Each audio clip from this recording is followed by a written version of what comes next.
안녕하세요. 김용진 목사입니다.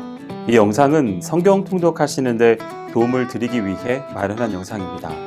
통독을 하면서 익숙하지 않은 배경과 내용들로 인해 어려움을 겪는 성도분들이 조금이나마 도움이 될까 싶어 마련한 것인데요. 조금만 관심을 기울이시면 읽으시는데 유익이 있을 겁니다. 그럼 오늘 읽을 부분에 대한 안내를 해드리겠습니다.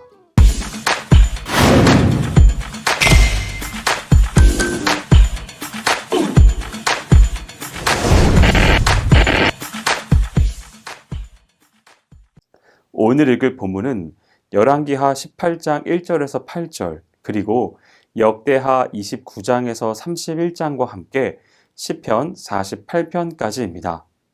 이 모두 히스기야 왕을 배경으로 하는 내용들이라 오늘 하나로 묶어서 소개하고자 합니다. 지금까지 북이스라엘 왕국의 역사와 남유다 왕국의 역사가 교차적으로 서술되던 것과는 달리 이제부터 열왕기하는 남유다의 역사에 대해서 소개합니다.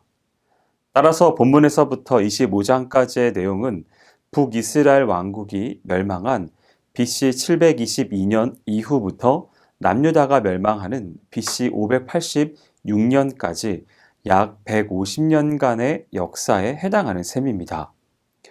때문에 열왕기의 기록자와 역대기의 기자가 똑같이 히스기야의 통치 시대를 상세하게 길게 서술하고 있습니다. 본문은 히스기야의 통치 업적에 관한 서술적 언급으로서 주로 그가 행한 종교개혁의 정책에 대해서 소개합니다. 자기 아버지 아하스가 취했던 친아수르주의와 우상숭배 풍조에 본받지 아니하고 다윗처럼 하나님 보시기에 정직히 행하였던 히스기야는 무엇보다도 종교개혁에 힘을 쏟았습니다. 그가 실시한 개혁 조처는 아하스에 의해 폐쇄된 성전 문을 열고 성전을 정화한 것과 산당들을 제거하고 우상들을 파괴한 것 및 모세가 광야에서 만든 놋뱀을 부숴버린 일과 유월절을 성대하게 준수한 것 등입니다.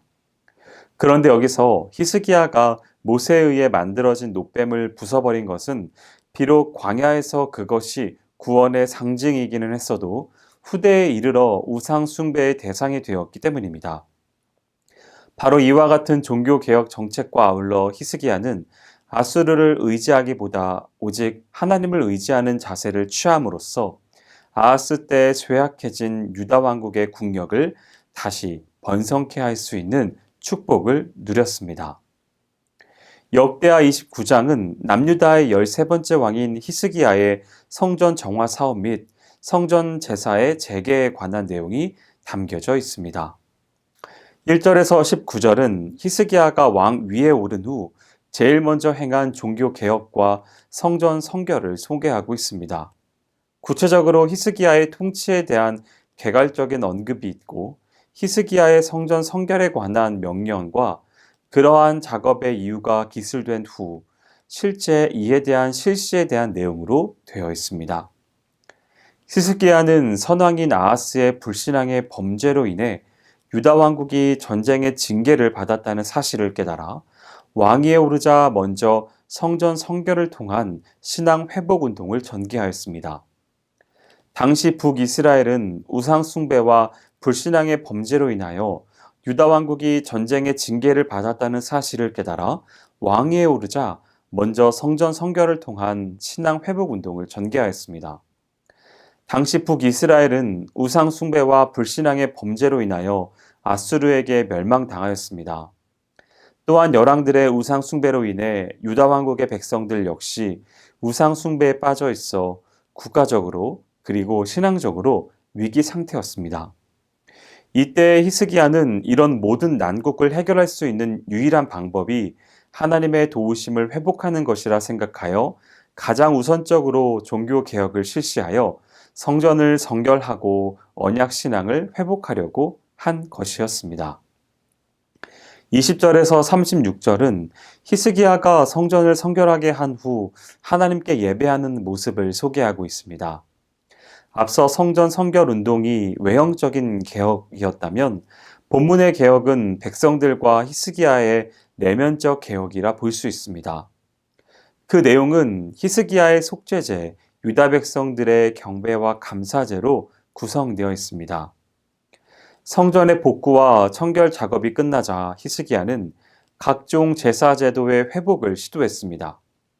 그리하여 속죄제와 번제와 감사제가 드려졌는데 여기서 본문은 히스기야가 결코 외형적인 개혁 조치에 만족하지 않고 내면적인 신앙 개혁을 유다 백성들 사이에 불러 일으키려고 했음을 보여줍니다. 히스기야의 속죄제와 번제는 성전을 중건하고 정결하게 한 후 하나님에게 드린 제사로 새롭게 성전의 기능을 회복할 수 있게 된 것을 감사하는 성전의 재봉헌으로 볼 수 있습니다. 이 제사의 목적은 지금까지의 죄를 속죄하여 하나님의 심판과 징계를 면하기 위함인데 온 이스라엘을 위하여라고 표현하므로 남북 12지파 모두를 포함하고 있는 거국적인 속죄제로 기능합니다. 그리고 하나님께서 이 제사를 연락하셨다고 믿은 후 감사의 번제를 백성들이 자발적으로 드렸는데 이는 신앙을 회복하는 백성들이 하나님께 헌신을 하는 모습입니다. 이 제사들로 제사장과 반차 제도도 회복하게 되었습니다. 역대하 30장은 히스기야 시대에 유월절을 준수하였던 내용을 담고 있습니다. 1절에서 12절은 히스기야가 성전 성결을 마치고 성전 제사를 회복한 후 유월절 행사를 전국적으로 행하는 모습을 소개하고 있습니다.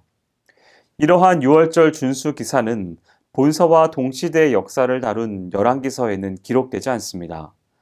이는 역대기 저자의 기록 관점을 반영한 사실로서 저자는 제사장적 관점에서 남유다 왕국의 여호와를 향한 신앙과 그에 대한 하나님의 섭리를 강조하는 방향으로 기술한 것입니다. 본문은 유월절 절기를 준수하기 위하여 준비하는 모습을 소개하고 있는데 히스기야의 유월절 준수 명령과 보발군의 전달과 함께 백성들의 반응으로 구성되어 있습니다. 먼저 종교개혁 운동을 계속해서 시도하고 있던 히스기야로서는 성전 제사 제도의 회복에 이어서 유월절 준수의 시급성을 느끼게 되었습니다. 그런데 유월절을 준비하는 데에 많은 준비와 정성을 들였기에 율법의 규정대로 1월 14일에 지키지 못하고 2월 14일로 그 시행일을 연기하였습니다. 이것은 율법을 어긴 잘못된 것이 아니라 오히려 온전하게 절기를 지키기 위한 정성된 마음에서 나온 것입니다. 율법의 규정상으로도 원래 유월절을 지켜야 하는 1월 14일에 지키지 못한 사람은 2월 14일에 지키도록 규정하고 있습니다. 13절에서 27절은 온 이스라엘 백성들이 예루살렘 성전에 모여 유월절을 지키고 기쁨을 누리는 모습이 소개되는데 유월절과 무교절을 준수하는 내용과 부정한 자들과 북이스라엘 백성들이 범한 결례를 말하고 히스기야의 중보 기도가 이어진 뒤 기도의 응답과 찬양이 나타난 뒤 온 이스라엘이 기뻐하는 내용으로 구성되어 있습니다. 히스기야의 주도 아래 온 이스라엘 백성들은 헌신적인 모습으로 유월절을 준수하였습니다. 그리고 이어서 7일간의 무교절을 지켰는데 여기서 우리는 제사장이나 레위인보다도 오히려 일반 백성들의 주도로 이 행사가 준수되었음을 알 수 있습니다. 한편 이스라엘과 유다 백성들이 지킨 유월절 행사는 여러 면에서 결함이 있었습니다. 많은 사람들이 성결치 못했고 특히 북이스라엘에서 참석한 백성들 중에 유월절 규례를 어긴 사람이 많았습니다. 하지만 이와 같은 결함에도 불구하고 하나님께서는 그들의 허물을 인한 히스기야의 중보기도를 들으사 이들을 책망하지 않으시고 오히려 백성들을 축복하는 제사장과 레위인들의 기도를 연락해 주셨습니다. 이에 백성들도 기쁨에 넘쳐 일주일을 연장하면서 절기 행사를 치렀습니다. 역대하 31장은 히스기야의 성전 봉사자들의 11조 제도가 재확립되는 내용을 담고 있습니다. 1절에서 3절은 히스기야가 일으킨 내적인 종교 개혁의 모습을 소개하고 있습니다. 즉 백성들의 우상타파 내용과 제사장과 레위인의 반열이 정비되는 장면 및 백성들의 11조 헌물과 적절한 분배의 명령이 나타나 있습니다. 히스기야와 백성들은 유월절을 지킨 후 좀 더 구체적인 계획을 시도하는데 다윗이 제정한 제사장의 제도를 정비하여 재조직하고 백성들이 헌납한 11조와 예물을 율법에 규정된 대로 관리, 배분하였습니다. 제사장과 레위인의 반열은 다윗이 재조직한 이래 솔로몬 이후 왕국이 분열하자 제대로 시행되지 않았지만 히스기야가 올바른 제사와 경배를 위하여 회복하게 되었습니다. 4절에서 21절은 제사장과 레위인의 제도를 회복시키는 것과 관련하여 이들의 생활을 보장하여 하나님의 사역에 전념할 수 있도록 백성들로 11조를 내게 하고 담당자를 정하여 관리하게 하며 제사장 및 레위인들에게 공정하게 배분하는 장면을 소개하고 있습니다. 교회의 헌금 제도는 하나님의 사역을 하는 데에 필수적인 것으로 하나님을 향한 성도들의 헌신된 모습이 봉헌하는 모습으로 표현되는 것은 지극히 자연스럽고 은혜로운 것입니다. 다만 문제가 되는 것은 성도들이 분수에 맞지 않게 헌금하거나 교회에서 과도한 헌금을 강제적으로 부과하는 것이 잘못된 것일 뿐입니다. 반면 히스기야는 백성들의 자발적인 헌신과 신앙에 의하여 헌납을 받았으며 또한 보관하는 곳을 만들고 책임자를 임명하여 11조를 비롯한 헌물의 용도에 대한 불신과 편견이 없도록 공정하게 관리하고 분배하였습니다.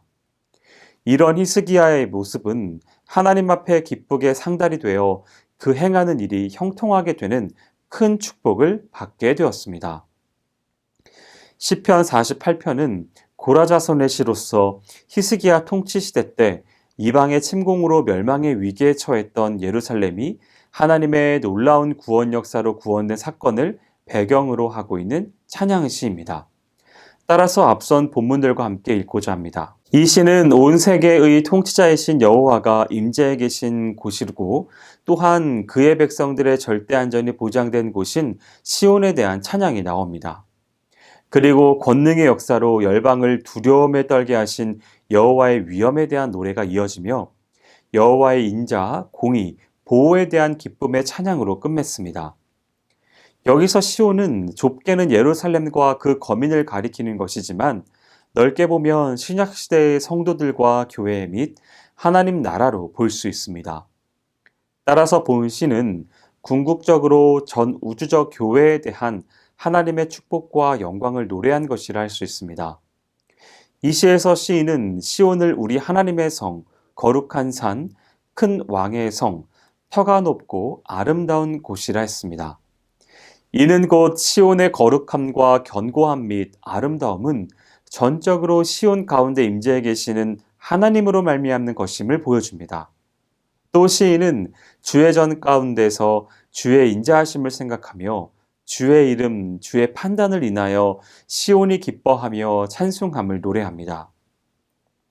이는 결국 택함받은 백성들의 기쁨과 축복, 나아가 삶의 근원이 여호와이심을 믿는 신앙 고백의 반영인 것입니다. 실로 시온이 상징하는 바 교회와 성도의 거룩함과 견고함, 아름다움 및 영원함은 오직 그 가운데 임재해 계셔서 다스리시고 보호하시는 하나님으로 말미암습니다. 그러므로 우리는 교회와 우리의 삶 전체를 바라볼 때 우리 인간의 관점으로가 아니라 하나님의 관점으로 바라보며 기뻐하고 찬양하는 자들이 되어야 하겠습니다. 여기까지 열왕기하 18장 1절에서 8절 그리고 역대하 29장에서 31장과 함께 시편 48편까지 성경 통독하실 때 도움이 될 만한 내용을 전해드렸습니다. 혹시 이외에 질문 있으시거나 나누고 싶은 이야기가 있으시면 밴드나 댓글로 달아주시면 필요한 도움을 드리겠습니다. 그럼 내일 다시 만나도록 하겠습니다. 동독 화이팅 하세요!